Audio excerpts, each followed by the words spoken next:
We are delighted that the Lieutenant Governor, Jerry Abramson, who could join us today, is here. He is here not just to see this, but to share some thoughts with us. He has been a real leader in education in this state.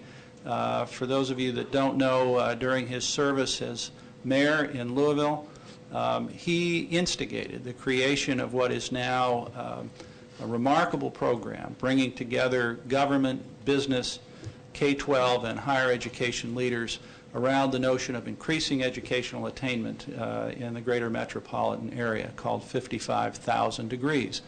It has galvanized that community and has created a new focus and sense of purpose that I think will achieve that objective. So, thank you. Thank you very much. Thanks for joining.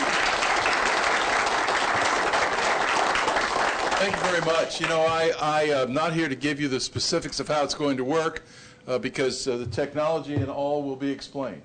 But I am here to tell you how important this is to the Commonwealth of Kentucky. You know, Governor Beshear has had an emphasis over his 4.5 years, focusing on everything from health insurance for children to improving kindergarten readiness, to improving our high schools, to ramping up the academic content of our career and technical education, to creating a more seamless transition from high school to community and technical colleges onto a 4-year institution. And all of that is wrapped up in a commitment for an educated population, which is so important for the future of the Commonwealth. And really what we're talking about in the essence is human resource, to ensure that the men and women throughout the Commonwealth are prepared for the jobs of today, tomorrow, and the next day. I just came from the Eastern Kentucky University area where I was visiting with a new company, or an expanding company with another 50 jobs, and their issue and their concern was to ensure that they had quality employees and felt confident that with Eastern and the community colleges in the area they would have just that. I mean, obviously families who have a high level of good health in their family and a high level of education are going to be financially successful. We've seen that time and time again. But the bigger reward is a strong economy. Literally, a state with a smarter workforce is a state that's going to be more successful. In fact, you know, I was looking at the Georgetown University Center for Education and Workforce study that was done a couple of years ago, and it stated that by 2018, which is just really right around the corner, by 2018, some 54% of the jobs will require a post-secondary education here in the Commonwealth of Kentucky. They went state by state by state. For those with post-secondary credentials, some 137,000 new jobs will be available between 2008 and 2018. For those who stop at high school, we're talking about 48,000. And that really sort of sums it up right there, making sure that young people go on and continue their education beyond high school. To any teenager that's wondering about what's the best what's the best, easy for me to say, what's the best path for the future, all that teenager has to understand is education, education, and oh, by the way, more education. And for the state, the message is equally clear. The economy will require a population with higher level learning. A state that can provide that highly skilled workforce is going to be a state that is successful. You probably saw the other day, I think it was in the Lane report, where, you know, we always in government talk about incentives, and we were talking in Richmond today about what we did in terms of incentives for the company that was going to invest millions and millions of dollars, we, the taxpayers of the Commonwealth. If you saw the Lane report, they did an analysis where they met with CEOs, and they said to the CEOs, you know, what are the top 10 most important things that you look at when it comes time to select a location?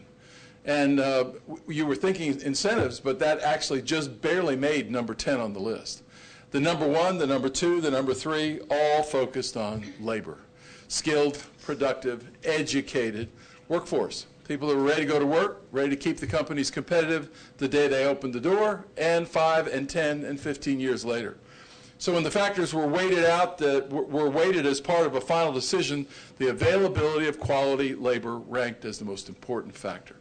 As long as we keep that clear, we realize time and again how important it is to ensure that our young people, and some not so young as they transition from jobs of yesterday to jobs for tomorrow, have that opportunity to continue to go on through the 2-year process, and if they're so inclined, to go on to the 4-year process. We learned that back in my hometown. first when we were attracting biotech companies, and they needed a certificate for employees. And we sat down with the community college, and we worked it out, and we developed an opportunity for folks to do just that, to be able to get a one-year certificate. We also worked, and I learned it even sooner, even earlier than that, when UPS came and said, we need additional employees. Well, you would say, that's not an education issue. Well, what we said was, we'll help you, but you're going to have to pay for 2 years of college or 4 years at a university while they're working at the UPS facility out at the airport at night. And that's exactly what Metropolitan College does. Provides an opportunity for several thousand kids every year to work, to get paid the going rate and benefits, but also to get a free community college and university education. That's what it's all about. In the era of tight finances, we want to help Kentuckians obtain the highest level of learning and training that they can. The best way to do it is through this software package and this approach that will ultimately let young people or adults move into the process feeling confident that the courses that they take will be available for the appropriate credit as they move forward. To me, this epitomizes, the announcement today really epitomizes the recognition that not one agency could have brought this about. Although Bob and the CPE they have done a tremendous job. The reality is it's not one agency, it's not one group, it's not one person. No individual or entity can affect the big change working alone. It takes lots of folks pulling together. That's exactly what we've done over the last many months and years to be able to get to this point, and I congratulate all those that have participated, and we're looking forward to great things for that skilled human resource we're talking about for the future of the Commonwealth of Kentucky. Thank you all very much.